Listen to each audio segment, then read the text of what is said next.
my name is Jacob Adams, and I'm a fitness and leadership coach. I help people just like you achieve more energy, more strength, muscle, fitness, even self-fulfillment and self-acceptance, practices in meditation. Have you ever wondered what is the importance of adapting, of changing strategies, of getting a new mindset when needed, of looking within and shifting our plan of action, our overarching theme of life as needed? Have you ever wondered how important this really is? As I make this video, it's 2018, it's January 15, 2018, and I'm currently deep into a game plan for nutrition called the 180 system. I'm doing well in the gym, and there's a need for adaptation even in my life as I say this. Adaptation is one of those things that we have to have a skill for, a consistent, refined tool set within our mind to readapt, readjust, reframe our overarching way of being, right? As I made this video, I didn't necessarily know every single word I would say or use. I didn't fully know which video I was going to show you in the background. But what I did know is that I know the importance of adapting. And what better way to show you adaptation and process and speaking about it than to actually work in front of the camera in front of you right now, the magic of adaptation. For example, even as I began to shoot this video on the way here, the room, you could say that is this one, somebody was using this room, and at first I was like, oh goodness, are they even gonna use the room? Are they just wasting time? But I said, you know what, never mind, I'll go ahead and go to the next room. And then somebody was in that one, so I said, oh.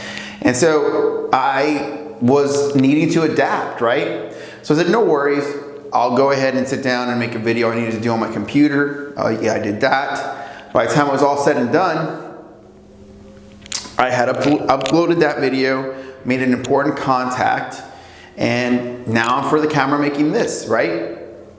So adaptation is needed in many situations. I mean, so my schedule has always been adapting to others because I train people, and sometimes their schedule's changing and my schedule's changing, and there's a consistent adaptation there. It can be a little frustrating, to be quite honest, but that's the thing with adaptation, is that you have to sort of remove the emotion of frustration and say, well, what can I do to improve? What can I do? The other day so adaptation is very needed. The other day I was running late to work, and I'm on a very strict diet, so I didn't know if I was going to get to eat anything. So what I did was I just grabbed some sweet potatoes and an apple.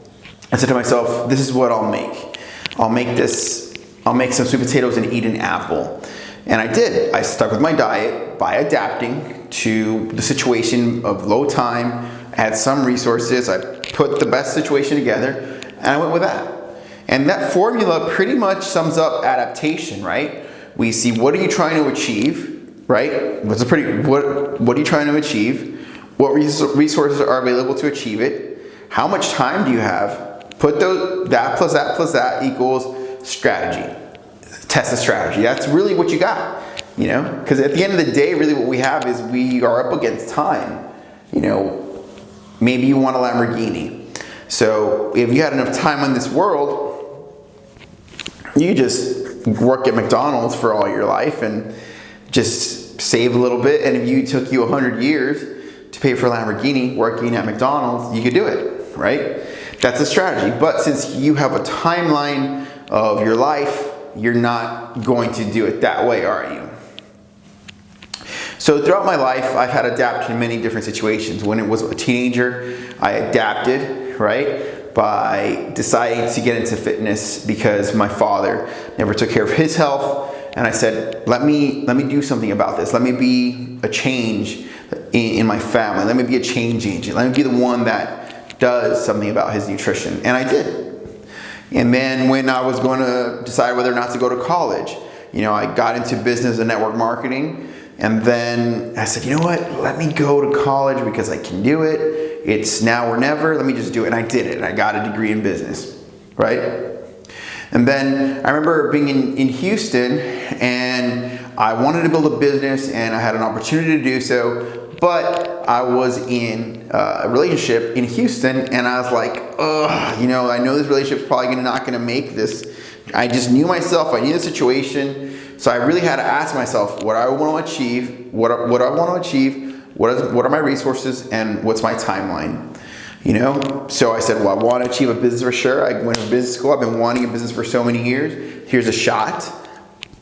What are my resources? My resources were the opportunity, but I had to travel, and I knew that I might lose a relationship, which is one of the most important type of situations that we as people value. And on the other hand was this business, right? And I didn't have enough time to be at both places at once, right? They were significant miles away from each other. So I would have to have flown every day. It was an unrealistic idea to stay in contact with that girlfriend. So what I did was I went with the best strategy that I felt at the time was to go down, travel far away, not so far away, but far away enough. And eventually the relationship did fall apart. The business is still up and running, and is still growing right now. I adapted, right? And so many of you watching this video, like we always see in Hollywood, right? That people try to make it seem like there's always this happy ending to things. But all you have to do is look at people's real lives, the Hollywood's real lives, like Tom Cruise is divorced, I think a few times over, from very beautiful women. So is Brad Pitt, one of the most attractive men and women have said, right? So it doesn't, you just look at people's real lives, not what a Hollywood movie shows you.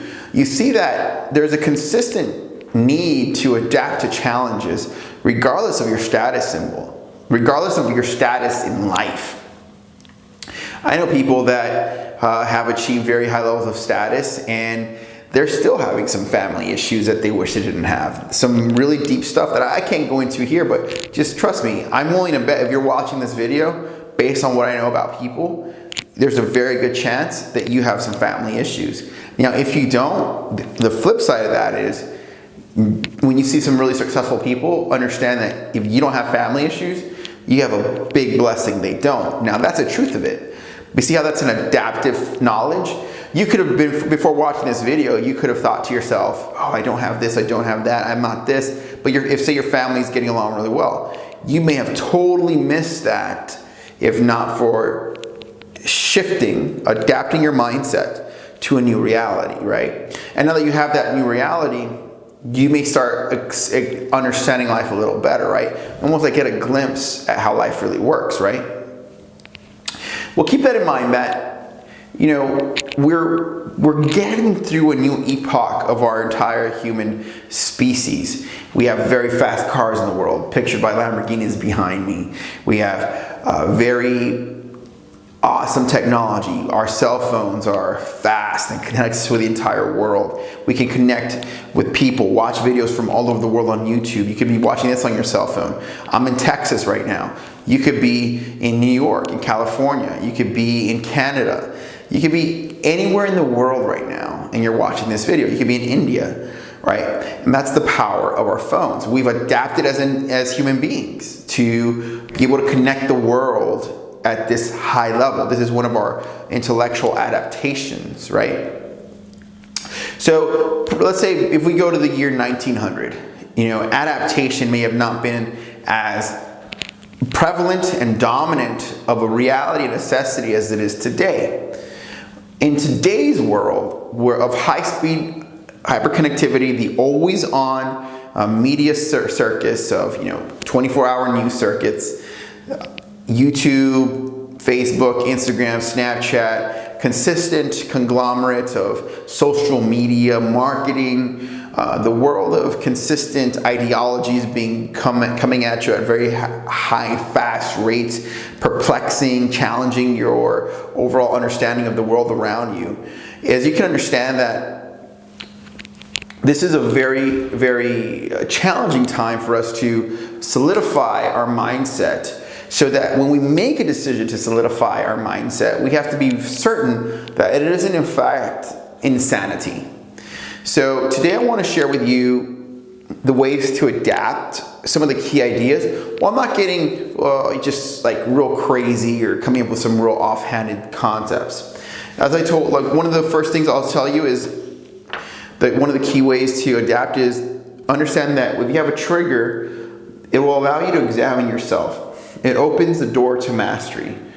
So let's just say when I first thought, oh man, are those people even going to use the room? What do they do? Like, it's kind of like wasting time.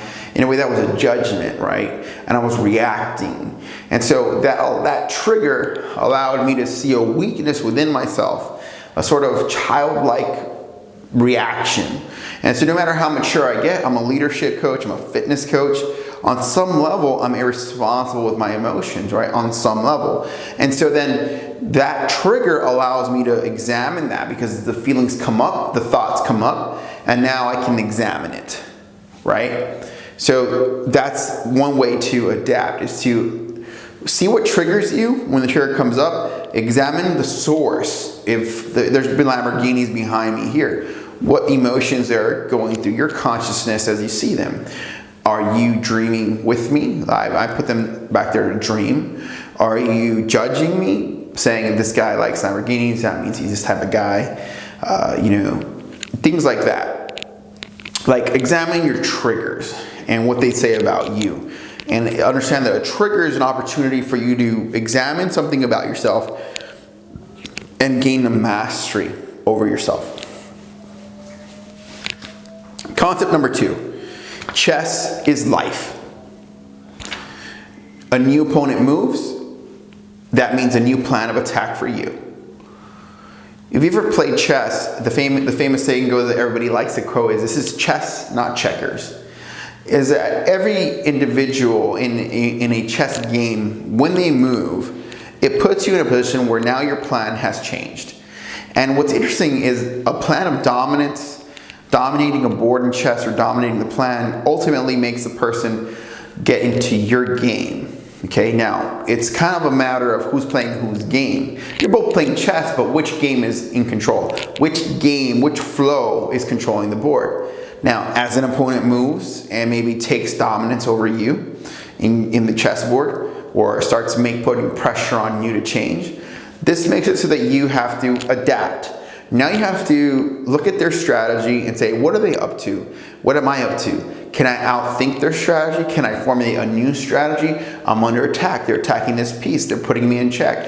What does that mean for me now? Now that this new strategy's come in, what their new strategy is now revealing itself to you. What new strategy are you going to unfold and create on the spot? That's life, right? Remember the 3 questions that I proposed at the beginning? What's my objective? What are my resources? And how much time do I have to execute them?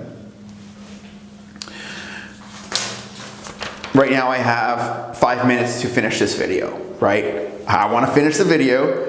My resources are the battery and my creativity, and the amount of time is 5 minutes. So I'm going to adapt my speech to those 5 minutes. The other concept is spirituality. The way we conquer death. And I ask a question: is spirituality the last adaptation? So, Christian, being raised a Catholic, and knowing what the philosophy of Christianity or the religion of Christianity, Christians believe that we are saved through the blood of Jesus Christ and we go to heaven, right? So we conquer death.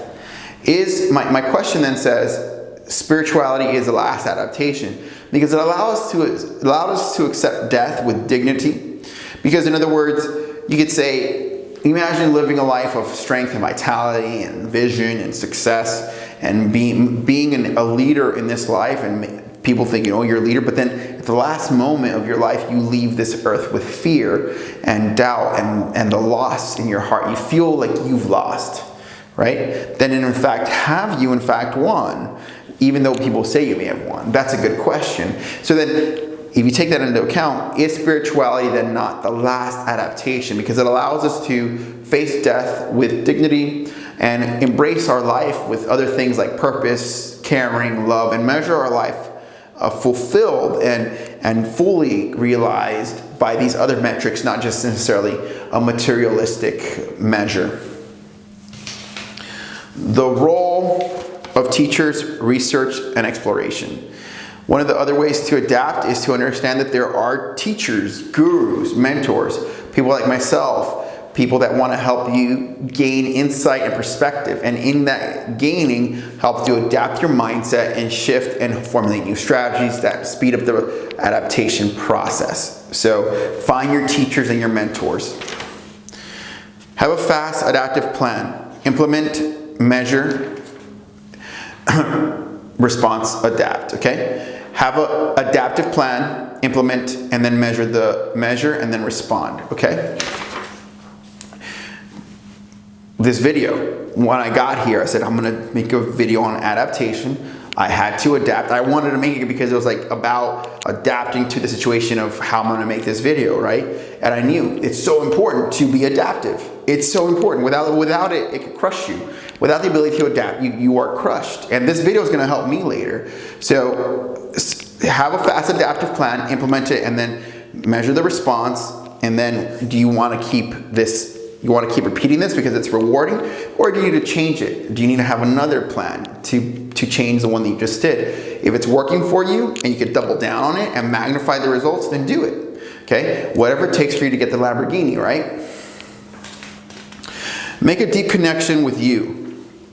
The deeper, the better. In this world of consistent adaptation, one of the biggest things that you're going to be able to do is to really get to know who you are at your deepest level and fully accept that. As I told you at the beginning of this video, one of my key focuses is helping you accept yourself. As time runs out here, I have to accept certain levels of this video. What I liked about it, what I didn't, what I could have improved.